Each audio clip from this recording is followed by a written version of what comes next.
babu sunan na kalala a cikin wani.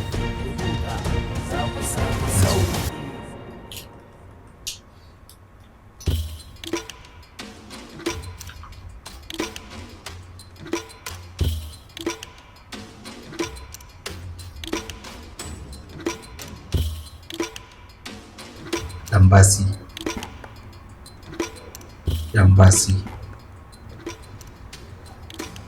ya kamata ga wannan dambasin saboda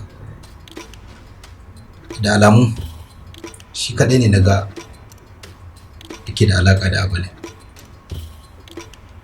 Ƙwarai da gaske.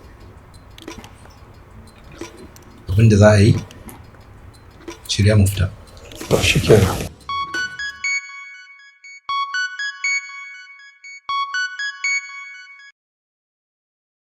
Hello Lapson. Wai kai ina ka ajiye tun ina kiran ka baka dagawa. Duk abin da kake ka bar shi ta wannan asibiti ka same ni. Motar da ka ina kalala an kawo shi asibiti. Duk abin da ke hannunka ko nawa ne ka tattaro ka zo da su asibiti da Allah.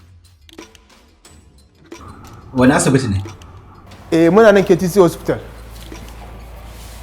Muna nan yanzu da Allah kai sauri.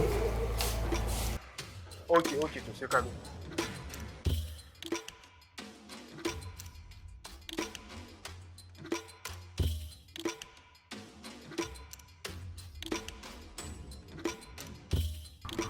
Na kalla shi kadai ne diddin. Gaskiya ne. Ga kuma abin da ya same shi. Ya kamata mu je asibitin nan. Gaskiya ne. Ka san asibitin? Gaskiya ban sani ba. Amma kuma ai ba zai fita cikin garin nan ba.